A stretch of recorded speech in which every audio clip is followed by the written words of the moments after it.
Hi, it's Joy and today we're watching Ted Lasso Season 3, Episode 11, Mom City, because it's spelled like mom, not mum. I'm guessing they're gonna go to Man City. I adore this show. I've actually, my enjoyment of this show kind of went off a bit of a deep dive over the weekend, like the last couple of days, where I kind of read fan fiction up until, I googled it, and I googled when this season came out, and I was like, okay, I got to, last week's episode I watched last week, and I was like, I'm not watching past this episode's air date, so I haven't spoiled anything. I've been looking at cast interviews from before season 3 came out. I've been kind of going a little over the top, and so I'm really excited for this episode, and I'm also really scared because the show is about to end. There are 2 episodes left, and I'm pretty sure, I know, I'm pretty sure, season 3 was conceived of as a finale, finished, the end, which will be next episode, even though there's hopefully going to be a season 4, so yes. Though I will say, if you can't get the whole main cast back, I don't want it. Ted Lasso is the Richmond that we've got. I need Ted, Beard, Jamie, Roy, Sam, Danny, Jan, Matt, Colin, everyone. I want them all. And if any of them are unavailable, delay it or don't make it. But yes, regardless, I'm so excited for this. Thank you so much, Pamela, for sponsoring. Let's go. Also, Brett Goldstein's voice is just so much higher than Roy's, and it was really like most of them are posher than they are in the show, or from a different part of England. And then he started speaking, and I was just like, how do you not have a sore throat 24/7 when you're playing Roy Kent?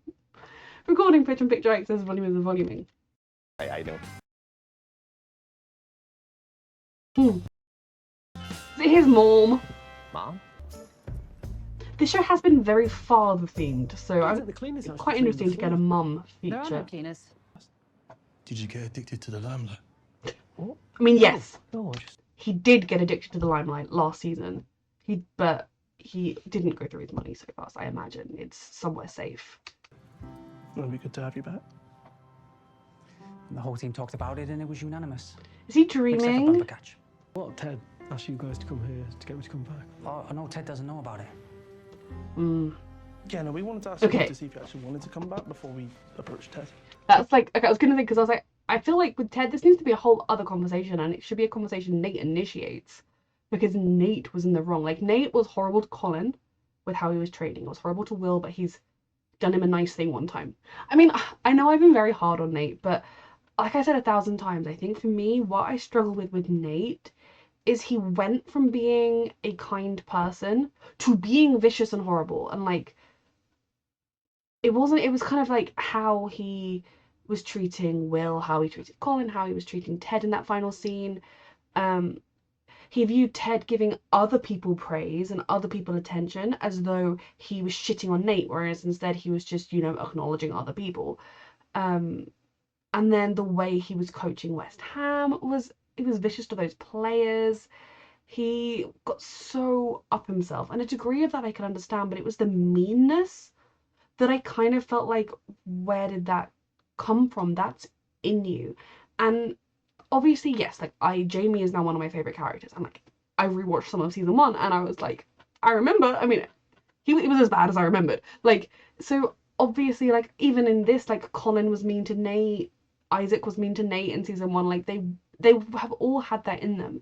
But this is such a show about being the positive version of yourself, and I think I struggle with Nate because he did the opposite. Everybody else on this show has become a better version of themselves. Jamie is an unrecognizable person compared to who he was in season 1. If he turned up at Richmond, a really nice, sweet kid, then it all got to his head and he became a horrible bully. As much as, if he put the work in and did the redemption, I would probably be able to like him again, I hope I will with Nate. I would have more of an issue with it, whereas he turned up as a very messed up person, as we later learned, but he was just being really horrible to everybody, and I did not like him in season 1. And then you get a little bit more understanding for him in season 1, and then he begins to develop. Whereas Nate did the opposite, and I struggle with the easy acceptance of welcoming him back. I suppose they don't know the fullness of how mean he was to Ted, but he did rip up the believe sign. And I do think him going to West Ham was not good. Now, I don't think him taking a really big career move was a bad thing, but I think it was Rupert. He knows who Rupert is. The way they was described him in the show, you working at Richmond, he originally would have been working for Rupert. He would have known he was a dick. He would have known he was awful. He would have heard bits and pieces of how it affected Rebecca. They were all like there at the gala and like the like charity auction thing. Like, I know Nate, especially in season 1, was quite clueless, but he's not that clueless. And for him to then go and work for Rupert, thinking Rupert is the bee's knees and the best guy ever, it made me question things about Nate, because obviously he's not. And yes, Rupert was doing his abusive manipulation on Nate, of course he was, but Nate met him knowing the bad things. And that's what I struggle the most with Nate. So I think at this point, I think the team, if it really was the whole team, which I don't imagine they'd lie about that, I don't think anybody else had anything super against him. It's probably actually Colin and Will who were the ones he was the worst to on the team. I respect the team for having that attitude that they brought to everything else, the attitude that Ted has given them, and being so forgiving. That makes me happy, because this show does help you to see the world in a kinder place. And maybe I need to remind myself of that with Nate, because I think the nicer version of Nate is in there, and I think that's actually how he is choosing to be now, and that does take strength to walk away from a job like West Ham, and all the press side of things, and it does take strength to say no to someone like Rupert. So like, I do like Nate in this moment, but I still just have that huge like red flag on him, if that makes sense, that I feel like will always be there. It's one of those things where you can forgive but you'll never forget. So hopefully I'll be able to forgive Nate, but he'll never be a favorite character. He'll always be at the bottom of my liked characters because of this thing that he has done. Whereas characters like Jamie, who in season 1, it's really hard to rewatch because he is so awful. Yes, it is good rewatching it now with a knowledge of all the stuff his father put into his head, and you can kind of understand why he is the way he is. Obviously there's also a big degree of arrogance there, but like, why Jamie is the way he is, it doesn't excuse it though. And so watching as he unravels that, unlearns it, and chooses to be different is why he's one of my favorite characters now. Whereas I kind of watched Nate do the opposite, even though I do understand the pressures and things. And again, the thing that kind of got to me the most with Nate was the fact that he really started going off the rails when people were praising him, and like, he got really, it was his ego basically. And then when he felt like Ted wasn't constantly patting his ego on the back, Ted was just treating him like a member of the team, like he was, that he was suddenly like, oh my god, you never listened to me, you're so awful, you're gonna take my idea and you're gonna run with it, and then when it doesn't work, you're gonna blame me. When like, the what? A, that has never happened. B, you know Ted is going through some shit right now, so you know that like, maybe he's not at his best. You don't have to come at him with that aggression and viciousness. And then leaking about his panic attacks before he even decided to leave is so cruel. It is so unkind. It is just beyond anything. That I don't want Nate to come back to Richmond. I want Nate to be happy. I would love for Nate to have a wonderful life, for Nate and Jade to be happy forever. Like, they seem to work really well together. I think he is choosing to be the better version of himself. And I feel like I've talked for like 700 minutes about this now. I'm so sorry. And I'm probably repeating stuff I've said in previous reactions. But I've been doing a lot of soul searching about Nate. Because this show does want you to believe in the best in people and to kind of give people that chance. And maybe I haven't been with Nate. But it just, what he did was just so awful. And he went from being someone who I don't think I would dream of doing those awful things. Although, I will say, rewatching early seasons, Nate did always have an element of viciousness to him that was played for laughs. Like, oh, there was an example, and I can't remember what it was, but I remember thinking about it and being like, I'm going to mention this. But I can't, for the life of me, think of what it was now. But it was like, oh, someone did something, or got hurt, or got dropped, or I don't know what it was, but you know, like, and then Nate was kind of like, oh, that was really funny, you deserve that, and like, kind of reveling in somebody else's pain. I think it was someone like Jamie, who admittedly at the time was like bullying Nate, so like, I don't fully blame Nate for it, but that kind of like, oh yeah, I'm gonna enjoy that person's hurt, it's kind of, I don't know if it even was Jamie, it was something like that. Kind of showed you that the hint of it is in there. But then I suppose if Nate chooses every day to not be that bad version of himself, I will like him. Anyway, huge long ramble. But basically, also, oh boys, you have no idea what he did to Ted. You do not know about the news article that he leaked. Like, you really, like, Nate needs to speak to Ted all by himself. And maybe Nate could come back to Richmond. Like, I don't necessarily think that is the most impossible thing ever, but Nate needs to fucking apologize. And I think Ted probably would accept that apology, even though he hit him where he's hurt. But then I also think at the same time, Ted shouldn't be forced necessarily to work with someone like Nate, who's done that to him. But Okay, well, sorry guys. Okay. I really respect these three and the players. He needs to talk to Ted. I mean, to be honest, no matter what, he needs to talk to. I'm going by 3 minutes in, and how long is this reaction been going for? I'm so sorry. But no matter what he does, Nate needs to talk to Ted. Whether he wants to go back to Richmond or not, I think when you're trying to be a better person, you do kind of need to try and make amends for someone you've hurt to the level he has hurt Ted.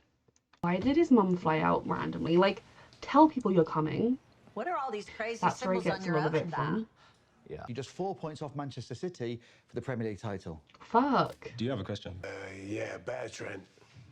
Jamie looks a bit zoned out right now. Team making me look good, so I should be doing a better job of making them look good, really. I mean, So yeah, makes me feel bad. very un-Jamie-like response, even on you, Jamie. Also led the league. All is a lie. Should be retracted from the records. Jamie, sweetheart, you can take some credit for things, okay? Like, I'm really proud of how far you've come and your, like, journey of not being such an arrogant prick. But, like, you can also take pride when you do things well. That's okay. Is he okay? Call it there, everyone. That was great. Thanks very much. Yes. Can we call Dr. Sharon back, please? Jamie needs therapy. What's wrong? This one popped out and immediately asked the doctor if he needed anything. That doesn't make any sense. Babies can't talk, and nor do they understand empathy. Dottie, I'm sorry, may I call you Dottie? Sure, sure. Where are you from, honey? Sorry. How is Ted? Where are Does you he from? have any troubles with his, Sorry. like, he's not, I thought you doesn't said seem, sorry. he's not thrilled that his mum's here, is he? For driving on the wrong side of the road. So I guess he was destined to live in England. I just wanted to introduce myself. I'm Trent Crim. Oh, hello, Trent. Hello. I was wondering if I could just have a little chat with you. You look very stupid. Oh, wow. Thank you, young Mas. I mean, I've seen him wear it with that, like, solid black material. I think it's more important to be safe than to look cool. Like, can someone take Jamie's temperature? Oi! Char! Boot room, now! Somebody is in trouble. No. Shouting is Roy's love language. Yes. Check Will's in here this time. Is Jamie okay? All right, It doesn't seem listen okay. up. The prickiest prick you've ever been in your little prick life. You understand? So I don't want you. Yes, he does not seem okay. I don't know. Are you fucking dying or some shit? Give him a hug, please. No, I'm like, what's the fucking point? Is he I depressed? feel like the guy in the. I feel like I've lost my wings, right? Where the fuck are my wings, right? I don't know, Jamie. But that feeling you described is a feeling I understand. So I want to give you a huge hug. And I'm because yeah, I know that was kind of been played for laughs, but like that sounds severely like depression, Oh my God, coach. and I'm Our new concerned. striker looks just like. He'd come back if invited. Okay. No, they don't know the full extent of what he did. Yeah, I just come down with a case of they're none of your fucking business. I do enjoy that Roy has just fully taken on the like Jamie coaching responsibilities. Fucking ground. Ted. Friends don't shake I hands. see. What I think is actually I love is that Beard, like Lasso's best friend, is like, that man hurt you, I will end him. And I so relate to that. Like I can still remember a time when my best friend, when we were at uni, and like I don't remember if she blamed me if we just happened to be talking, and she was really upset because one of her close friends was like icing her out and being really horrible to her, and like I still remember that to this day. And I brought that up to her a few days ago. Oh, not a few days ago, a few months ago, we were just talking and joking and similarly about friends, and I was like, yeah, I've met this friend since, and I'm like, I'm really nice to them, but like I always remember this time they really upset you. And my friend was like, what? That happened? Because to her, obviously they made up, they moved on, but I'm still like, you made my friend cry. And I feel like I relate to Beard. Now my situation is obviously a lot smaller than leaking that she was having panic attacks in the press, but I understand that fully. Like, that is a best friend, a family, that is like a thing. When someone hurts someone you love, they better watch out. I do think, like, I still am not entirely sure that Ted has fully processed all of his feelings around Nate. The betrayal, the guilt, the kind of everything Ted is currently going through in his head still with his divorce that he's still processing. Like, he's only just beginning to properly process his father's suicide and all of those things. I don't know that Ted has fully processed how he feels about Nate. And so I do think a scene where Nate and Ted spoke could be really interesting, but also really healing. But also I feel like Beard might murder him after hours. Ted's not okay. Ted has a complicated relationship with his mum, then, I'm guessing. Yeah. I need to talk. How are things between them right now? Like, was that just a one time, like, we still care about each other, so we'll have some fun? Or are they thinking about getting back together? Don't have any kids yourself. You know he has a son, you've met him. Hey, Ted! Just remember, the bollocks. your mum did her best. She's still doing her best, and she's here. So if you do have problems, talk about them with her. Like, you will regret not doing it, because it might help you heal the relationship. And if you're just holding on to things from the past, but you kind of think things have changed now, think about whether she hurt you with intent, or whether whatever happened was, like, her being a bad person or whatever. Like, I don't know. I'm trying to remember what he said in the past. Like, I feel like when his dad died, did he say something like he had to do a lot of the, like, emotional heavy lifting, or he felt alone or something? I can't remember 100% what it was he said. But talk about it with her. Oh, you were almost a... You know, I've actually been talking to this therapist. Ooh, let me guess. It's all my fault. No, Mom, no, of course not. No, but That's such an unhelpful I thing mean, to it's say. really helped. Because, like, it might be, and I think she kind of said that a little bit as, like, a defense mechanism of, like, oh my god, like, she probably feels bad about, again, I might be completely misremembering and thinking of a different show and a different thing someone said, but in my head, like, that was when he was, like, talking to Sharon about what happened. He was kind of like, he dealt with a lot of what happened with his dad by himself, or was there for his mum, or something like that. But maybe, yeah, a little bit of it is your fault, because no one's perfect, but you did your best, and you do your best now. That's what matters. As long as you do care about your kid and you do your best, that's what matters. It's the parents that don't, that are the problem parents. Good. Yeah. But just throwing out there, oh, haha, my fault. Oh, thank you for the bid. You're welcome. Do you think it might really help you, Ted's mum, Dottie, to see a therapist? And I'm sorry, Ted. Text from Nora demanding I stop using my private jet. Why? The environment? Yes. Oh, yeah.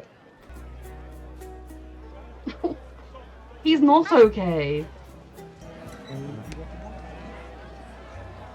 Fucking hell. I'll talk to him. I said Wonder Kid. This man, right here. Okay, he's admitting he Wonderful said kid, Wonder man. Kid To now. assistant coach. I'm fine. I'm good. I'm great. In No, fact, you're not. something so sad about a suitcase. Do you know what I mean? It's like I think he needs it's like therapy. a drawer without a home. Hey, Jamie, Jamie's not okay. you've got a person who's going to be booing the loudest in the crowd is your dad. Didn't think of that, yeah. And I know a lot of people are think- shit talking your hair online. Then what? Okay, she got a bit of the real Jamie back when she said that. But I think as much as he's like, oh yeah, I hadn't thought of that, I think he thinks of a lot of things without thinking of them. My subconscious works overtime, and he's very good at quieting the noise, but that is so unhealthy in a lot of ways, to not let yourself process the scary big emotions you're feeling, to just push them down or be like, no, I'm fine, I'm not going to deal with that. And I do think that, like, of course he's worrying about his dad being here, of course he's worrying about being back in Man City after everything, or playing Man City, he's in Manchester, which, you know, is Manchester City, but you know what I mean. Like, of course he's worrying about those things, but yes, but also, like, the hair comment, she was like, got ya. And I'm right on the precipice of achieving everything that you've ever dreamed of. Oh my god. Oh shit, sorry, Jamie. It's a little pressure. Keely, you were doing your best. I support the meaning. This reaction continues in part 2, which I will link below. Thank you for watching.